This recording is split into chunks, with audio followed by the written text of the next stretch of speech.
Our next group of distinguished speakers will discuss the role of academia in securing America's competitiveness.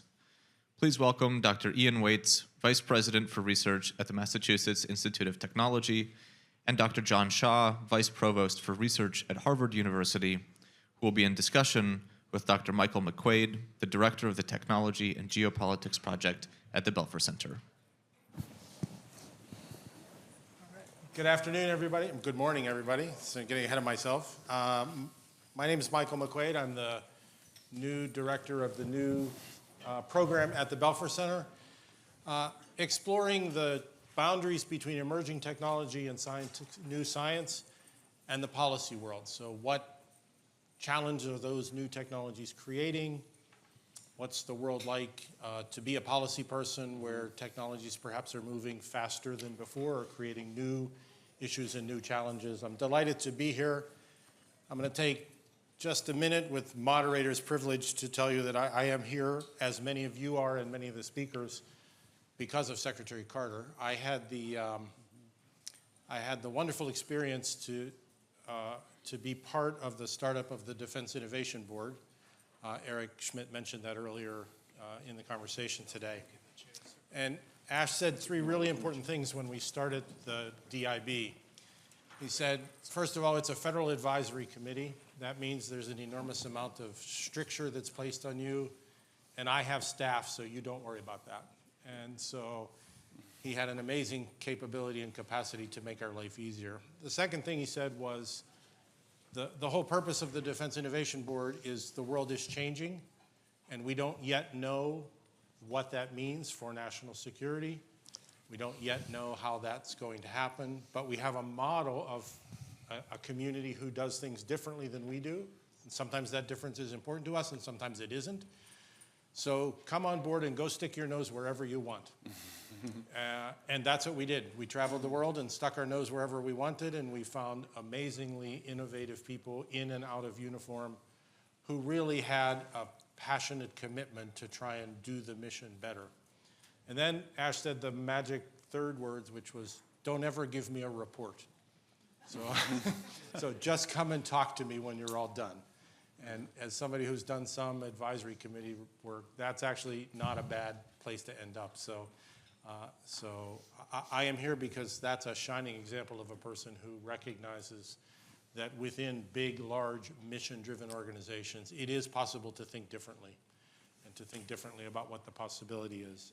And that leads me to two fantastic colleagues on stage with me today, because these are two people who are sitting right at that creative boundary of the way the world used to be and the way the world is now. We spend time talking about the great innovation ecosystem that has allowed this country to shine over the last 100 years, and the roles that government investment and university performance has done to create much of the modern world in which we live. And yet, those models are changing. Those models are changing because of where innovation is being done and the relationship between universities and the national security establishment and universities and the private sector, and two people who are right at the middle of that. So Ian Waits, my friend and colleague from the MIT, Vice President of Research, and my new colleague, Dr. John Shaw from the Harvard VPR. I sometimes think, having been a recovered VPR, that there's a circle of hell waiting to define the Vice President of Research role. But so I'm going to open it up to both of you. John, I'm going to go to you first and just maybe help the group understand sort of what's on the mind of a VPR these days in the way the world is changing, and take it wherever you'd like. I'm glad to know there's life after being a VPR. Thank you very much for that. Thanks very much to all of you for the time and the opportunity to have a conversation with you today. You know, as we chart our course in this very challenging space, I think it's important at this juncture to really reaffirm the foundational value that academic institutions play in terms of innovation and discovery, of training the next generation of innovators and leaders, of course, in our society. That's what we are about. It's our DNA. And an important part of doing that is essentially the commitment to fundamental research and an inclusive fundamental research portfolio that has a range of areas of focus, but is inclusive in terms of its participation. At the same time, we recognize that we are in an environment where there are sensitive and secure technologies. And for our nation's best interests, we obviously have to protect those. We're not just simply protecting them in the context of concerns about national security, but economic security more broadly. It's also important that the ideas, the IP that's generated by our faculty and by our researchers, they gain credit for that. So this is actually something where there's a mutual benefit to the nation, to the institutions, and to the parties involved in the research that we really need to be mindful of. One of the things that makes, probably the key thing that makes academic institutions important and really unique players in this space is the breadth of scholarship and the depth of scholarship that we pursue, in many cases without an immediate benefit to society. If such a benefit exists, oftentimes it's altruistic. Having said that, we recognize, based on history, that areas a few decades ago that were thought to be something that was sort of a unique concept in the computer science department and may not have much societal relevancy, today we find ourselves completely embracing those technologies and engaging them in the ways that they're transforming our world. So it's important to have breadth of scholarship and to support that, plant, let lots of seeds grow and basically support those that we see ultimately will have important value. And finally, the last of my opening remarks really reflects on when we do need to translate these kinds of innovations and discoveries to ways that are going to have impact on society, that are addressing emergent and real societal needs. We need to think about a pipeline that really involves three elements. And the foundational element, again, I would say, is the academic piece. It is the academic universities, the institutions. But there's also a need for a translational piece, basically that focuses that research and innovation in ways that are mapped directly to a project or a question or a desired outcome, and also think about the ways to actually make that realizable and sustainable, whether it be a financial need that needs to be addressed, whether it be a specific technological barrier that's imposed. And then finally, we need good, strong, sound partnerships. In the context of Harvard, it's often with our clinics, basically, that are in our 15 affiliated hospitals, or many other organizations, including engineering schools that are a few T-stops away, to figure out how we can basically enable advances in the scholarship. Great. Thanks, John. Ian, so both in your career in aerospace in particular, but legendary MIT connection between the government and the research community. What's it like being a VPR today? What does that mean? What's changing? Yeah. First, thanks everyone for participating in this conversation. Couple thoughts that really tee off of what John said. One is that we're in an awfully exciting time in terms of being right at the heel of a hockey stick in a lot of different areas. A couple decades ago, roughly, we sort of learned how to engineer life, right? But it's so complex that, depending on how you look at it, we're making a lot of progress, but nowhere near fast enough to really sort of change health the way we want. And then, we create, the algorithms and the hardware to be able to make inferences from hugely complex data sets, which is exactly the challenge with biology. It's so darn complex, right? And now we can apply those tools. And then we've got AI pulling along fission, right? Which will help us with, the biggest sort of energy transformation on planet Earth in over a century, right? So it's a pretty cool time to be leading a major research enterprise is the first thing I'd say. The second thing I'd say, just teeing off of John's comments, is that I want to give you an image of this sort of hockey stick again. And we all sort of focus on this exciting part where it goes whoop at the end, right? The stick is the bigger, longer part of this. And that's the fundamental sort of basic research. Fusion energy, probably another 10 or 15 years if we're lucky before it actually, really has an impact on life. Again, if we're lucky, 65 years of fundamental federally funded research up to now, right? 65 years. All the underpinnings of AI and computing, even longer than that. right? And so I guess one of the concerns I have, just sort of day to day, and even sitting here in this room, everyone's talking about the hockey stick. Oh, we need to collaborate more. We need to transition faster. Yes, we absolutely do, without a question. But don't forget the long part of the stick, I would just say, right? I mean, it can be 70 years, 100 years. Don't forget the long part of the stick, I would tell you. Great. So I'm gonna pull that thread a little bit, John, and throw it back to you.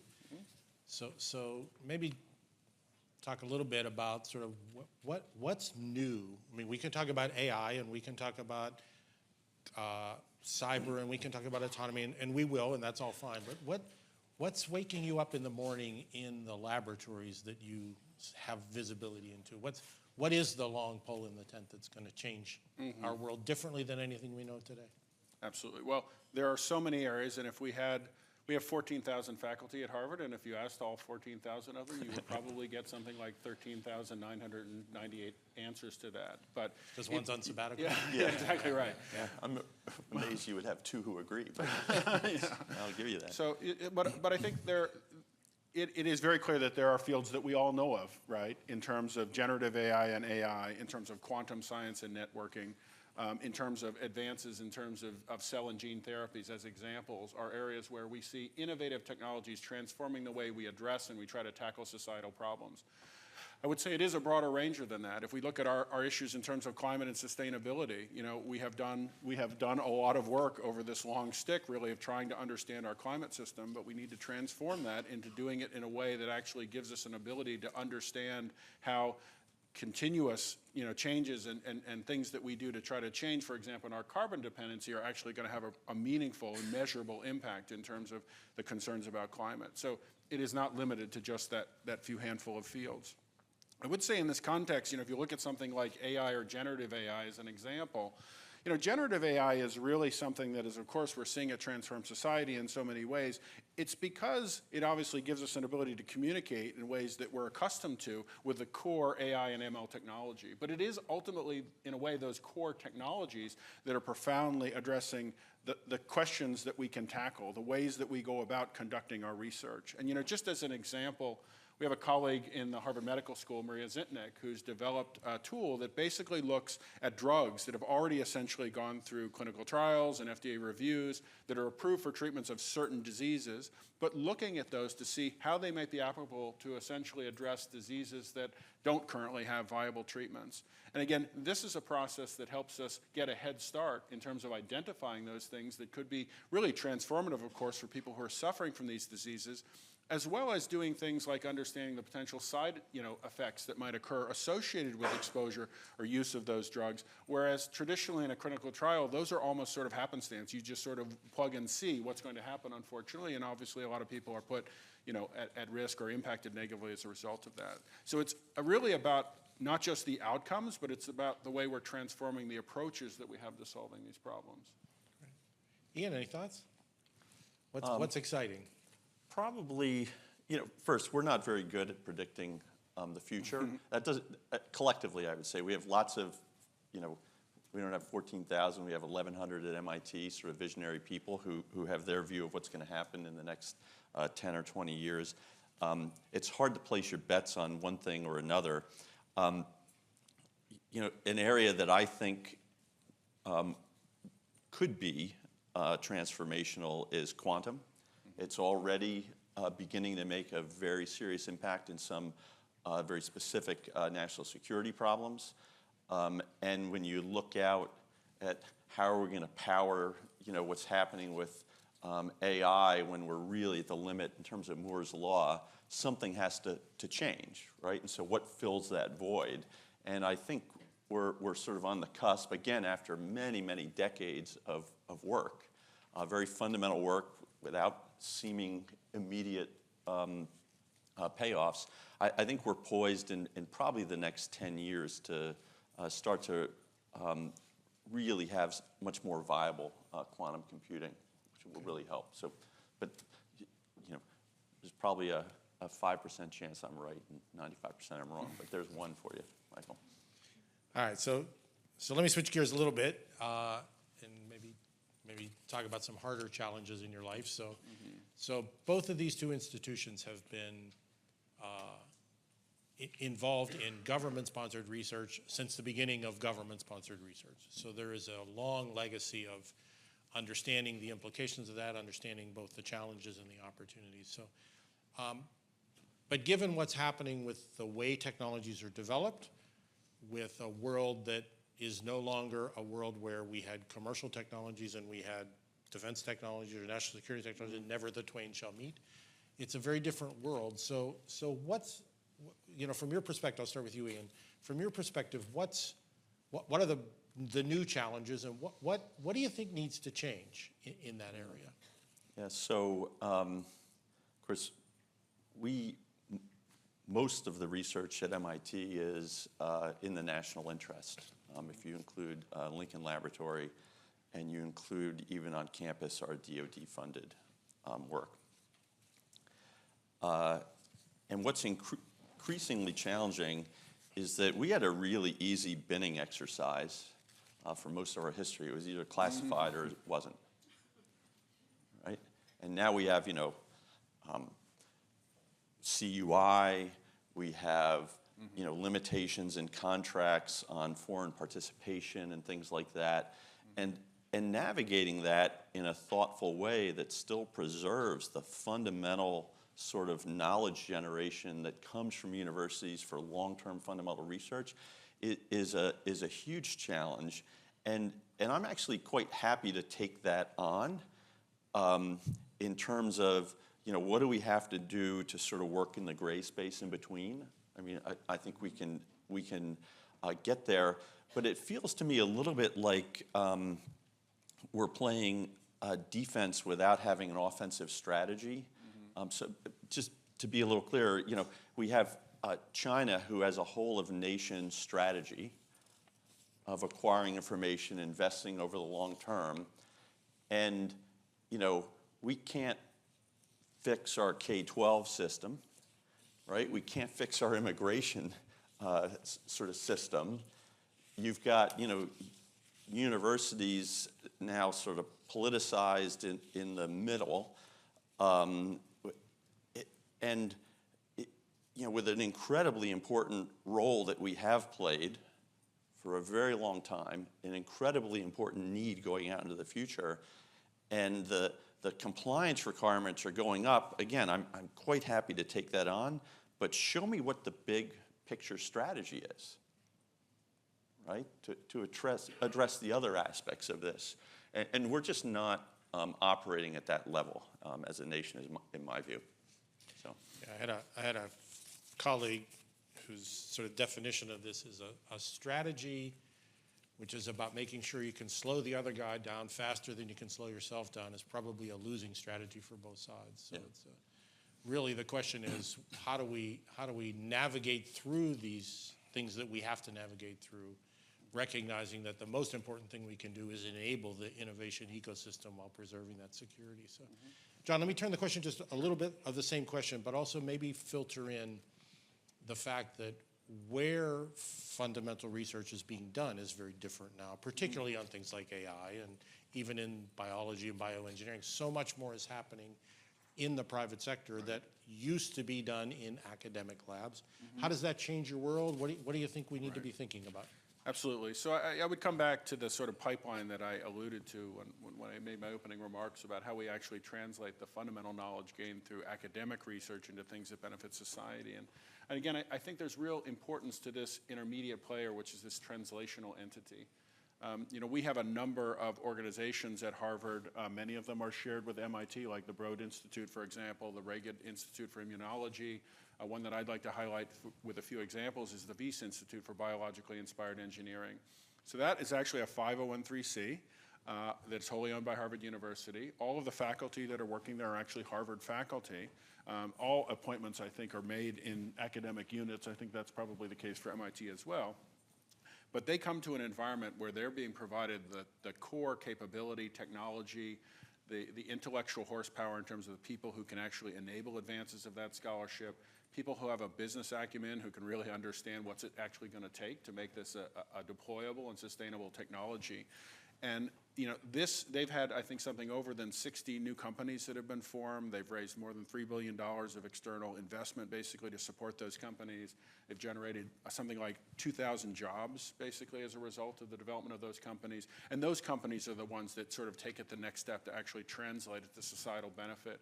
You probably heard about the implementation of a kidney from a non-human donor into a human patient who had really acute renal failure and wasn't essentially open to getting a human kidney. And this was essentially enabled by a George Church-sponsored startup company, which was an outgrowth of the Beast Institute. So it's programs like that that really enable that transformation. And so that's sort of our strategic position as a university, is to continue to support the fundamental academic pillars, but also invest in these translating entities that essentially can have that, provide that more open connectivity to industry.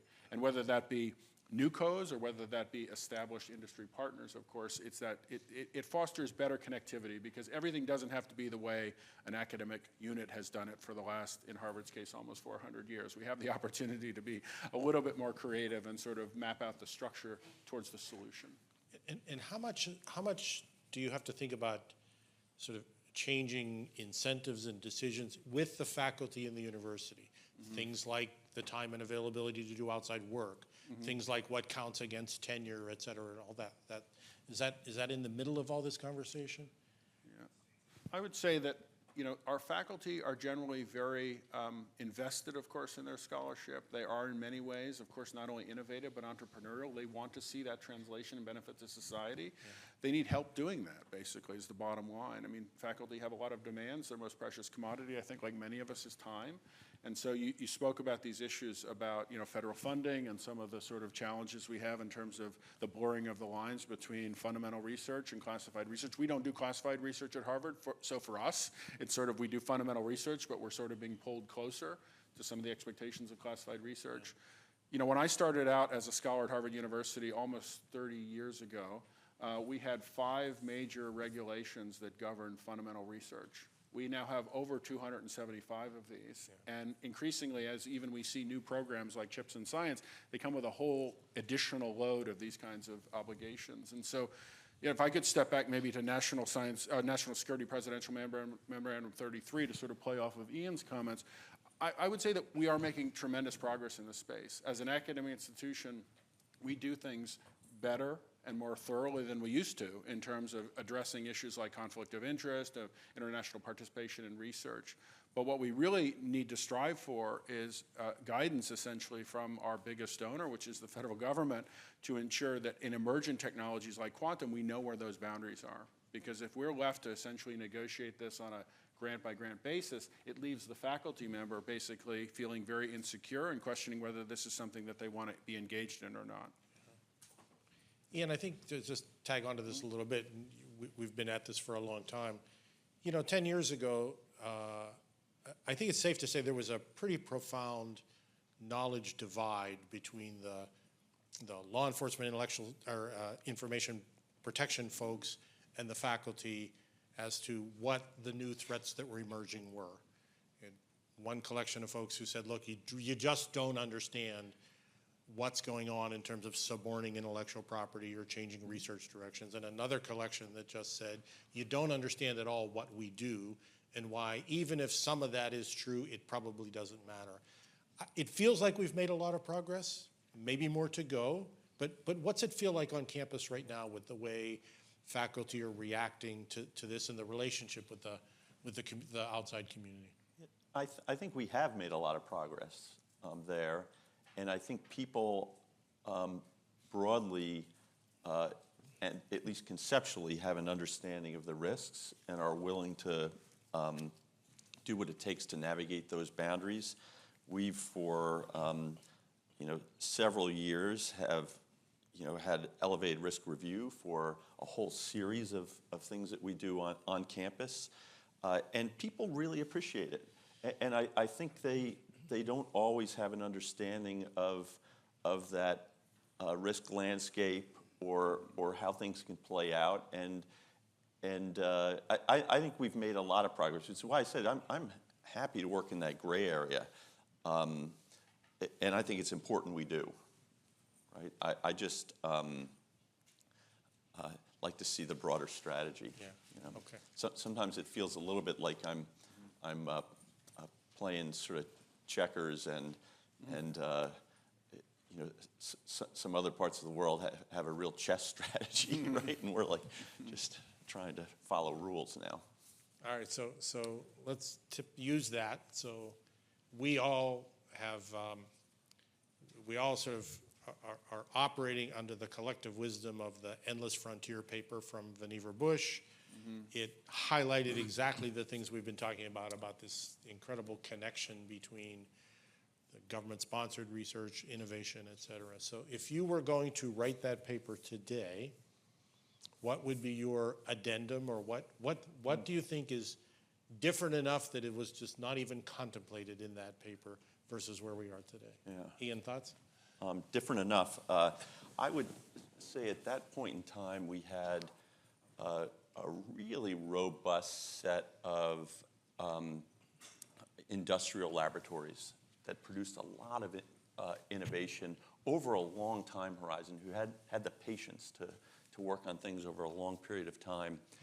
And we don't have those anymore, right? So the places that have the patience now are much more focused within the university research enterprise, I think, than the past.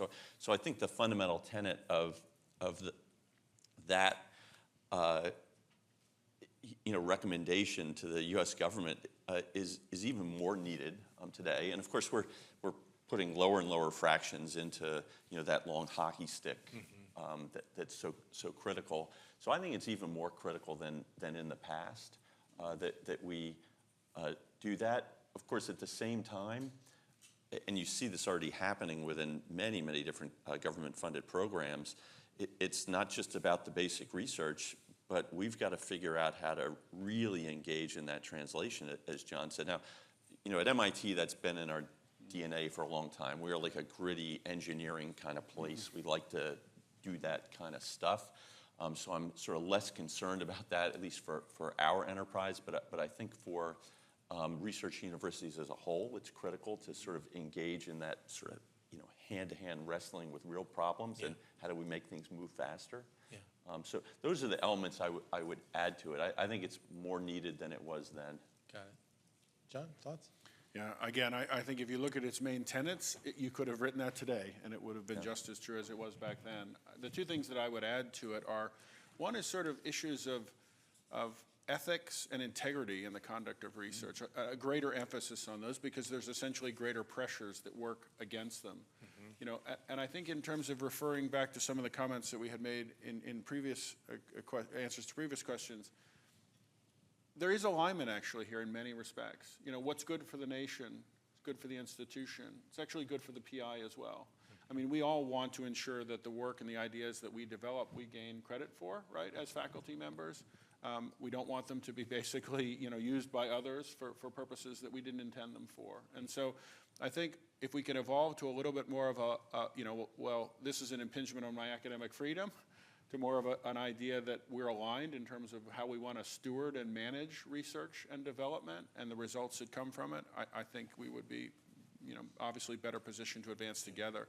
The other element, just briefly, is the geopolitical landscape, of course, has changed profoundly over the course of the last 60 years or so. One of the things that we need to sort of reaffirm and figure out how to make work is ensuring that we recruit the best talent to this country, and that we provide them an opportunity to stay here, basically, to help our nation, right, to help our society. And that's become increasingly challenged in certain contexts, as I think we all recognize. Ian, let me switch now. So we talked about the research, we talked about PIs, but John, you tipped something off here, which is, what's the other great product of a university? It's the research agenda, and it's the trained students who come out of the university. So in the context of these newer technologies, which are creating newer issues around ethics and around sort of worldview and commitment to society and all of the above, what are you thinking about? What are you doing in terms of grounding students in the ethical approaches without sort of creating a morality around them that's maybe not as appropriate? Yeah. So, in this area, I think we've had a we're at a real moment at MIT where I think the humanities and social sciences are seen as every bit as valuable as the tech, and that you can't do the tech without it, which wouldn't it be, I think, considered a big surprise at John's institution, but at MIT, it's really a moment where people say, no, we've got to really sort of double down on integrating these things into our curriculum, because again, 95 or 98% of the people at MIT do tech, right, at the undergrad level. So we just need to, I think, further assert the importance of those. We've launched some great new programs to really get that interwoven into everything that we do on campus, that we have really thoughtful sort of people that we're graduating who are absolutely amazing technology and science people, but really think from the moment you say go about what the implications might be. John's thoughts? Yeah, I think one of the things that people in Ian's and my position are often asked is, how do you come up with all these good ideas? How do you know what to invest in? And I say, we don't worry about that. We've got wonderful faculty and researchers and students basically who do that for us. We essentially need to invest in and support the winners. And nothing could be more true in this space in terms of students. Just as an example, obviously, like many of us responding to the generative AI opportunities that were emergent last year, we had to put some money in the pipeline basically to fund faculty research, but also to fund student research. And we partnered with a college very late in the spring term to actually have a new generative AI program where the students were actually going to get to suggest the projects. And as long as the faculty member said, yes, that sounds possibly reasonable, we would provide the funding. And we were worried because Harvard students are very good at lining up their summer internships and things like that well in advance. And this was probably late April to May, so we're a bit concerned. We got oversubscribed basically within a week, and we were able to fund 60 students with remarkably innovative projects in this space. So I think the engine and the interest is there. What we really need to do is to support it. I'd offer that one of the ways at our institution that we handle trying to work at an interdisciplinary way is through what we call interfaculty initiatives. So anything that's called an initiative, a center, or an institute is something that bridges together more than one of our academic units. And when we started doing this a few decades ago, it was all about, it was honestly mostly about faculty and about the research that would be enabled. Every one of these basically has a student-facing element and program now. And so the students are getting part of that exposure, not just through the traditional academic pathways, but through involvement in these kinds of activities. Final word I would say is we need to recognize, though, that there's another missing and important piece here, is that as these emerging technologies develop, we need to think about inclusivity in terms of the workforce that actually is able to participate in these and to benefit from them. So, this pipeline we talked about in quantum, for example, both of our institutions, not only do we have faculty who are advancing and leading in the space, but they're also forming NUCOs. Some of those NUCOs are actually relatively close in Kendall Square or across the river for us in Alston. And so, breeding that is, of course, very healthy, as we've referenced. But we need a workforce, basically, to develop who's going to have the opportunity to get good-paying jobs in those spaces. And Harvard and MIT can do some of that, but we can't do all of it. And so, like working with community colleges, working with the state, those are areas where we have opportunities to really help train and enable a workforce that's going to broaden this benefit to our society and our community.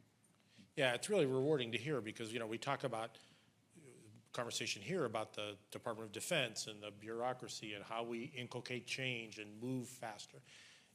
Universities are not unknown as bureaucratic institutions, so having these kind of conversations about how that changes the way universities go about their historic mission. Same mission, different tools, different capabilities. So let's get to the sort of fun things in the last few minutes here. So in that context, Ian, maybe start with you. How is AI in particular changing the way science and engineering research is being done? It's hard to come up with an example where it isn't changing it. And, to the point about where's the energy for that, you can't talk to a student on campus who hasn't tried it for everything. I mean, you name it, they've tried it for it. And the same things happen in all the research labs. The power of it to really augment the kinds of things that humans are good at is just exceptional, because it's, there's a whole set of things with really complex, huge data sets that we're just not good at making inferences from. Right? And now you've got something that you can take some large tools off the shelf and begin to tune them and adjust them. And so I think the greatest opportunity is in that space where you're sort of elevating everything. And I think there's an opportunity for sort of economic prosperity in the same way, where you're just increasing productivity broadly, a small amount. And yeah, and there's a lot of people pushing the boundaries on things and doing amazing things. But if you look at what the net effect, integrated over, the entire sort of U.S. research and innovation enterprise, in terms of giving it a new capacity to do something that was really hard before, I just think it's huge, just huge.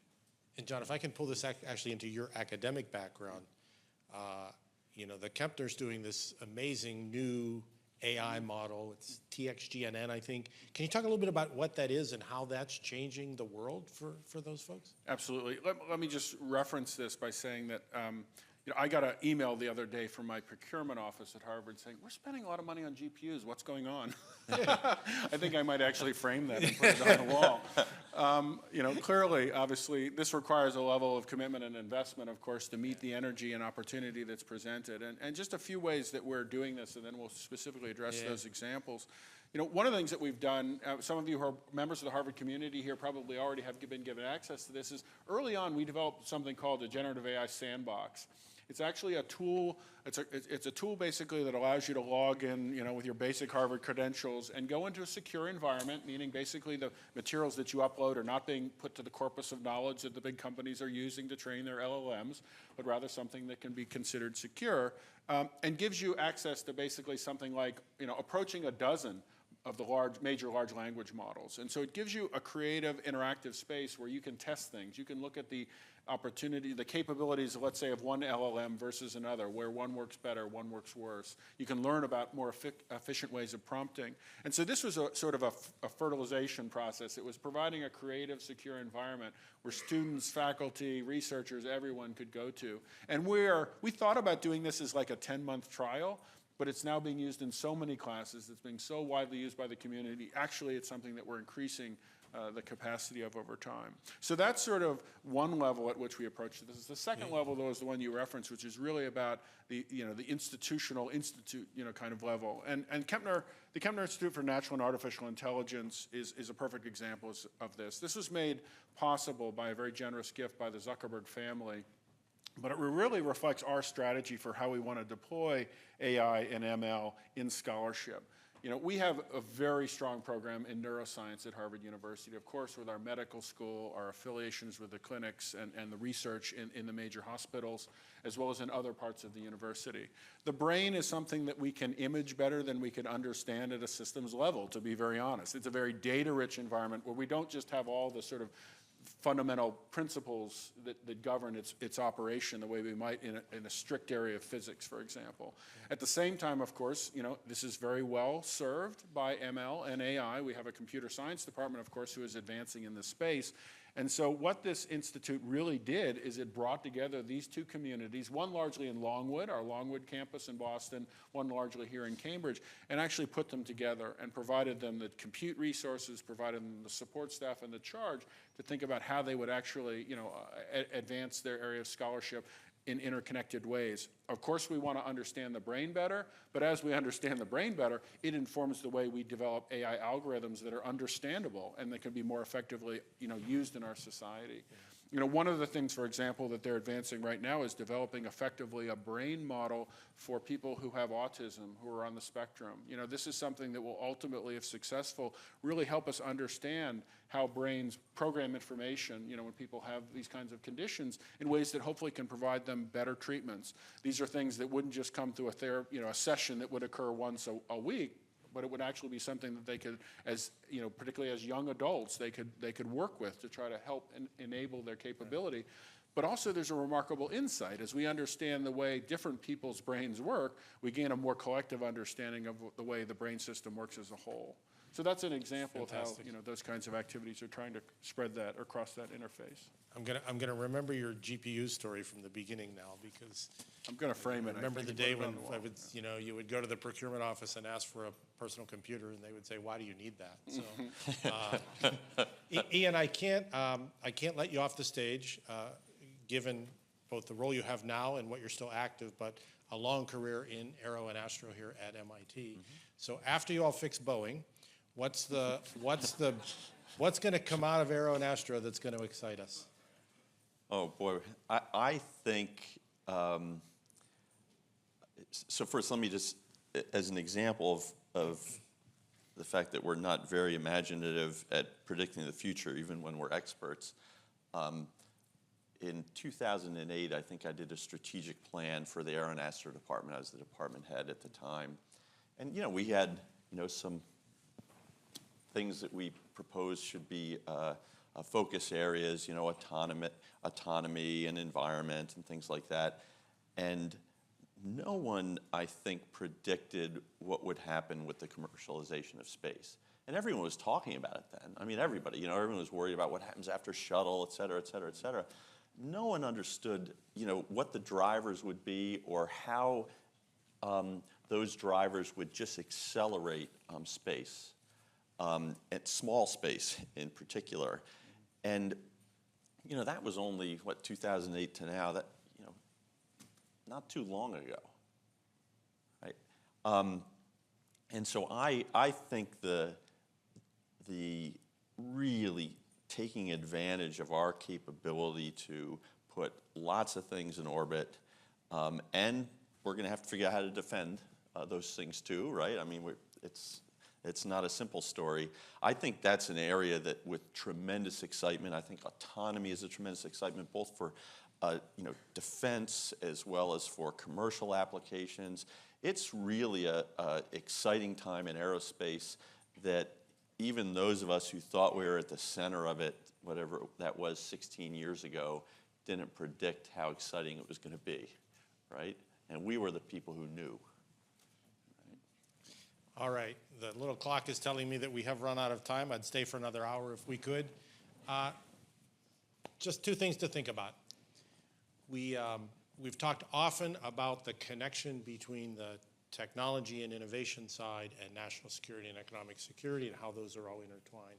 You have two people here who have helped, I hope, help you understand how the inputs really matter. And our investment in fundamental and core foundational research, everything that's happening today has come from that. Maybe new ways of doing that. There are new ways of doing that. They're creating new challenges and new opportunities, but it all starts with this amazing commitment this country has made to fundamental and foundational research. So I want to thank both of you for helping us understand what life is like in that place, and I appreciate it very much, and thank you all for your good attention.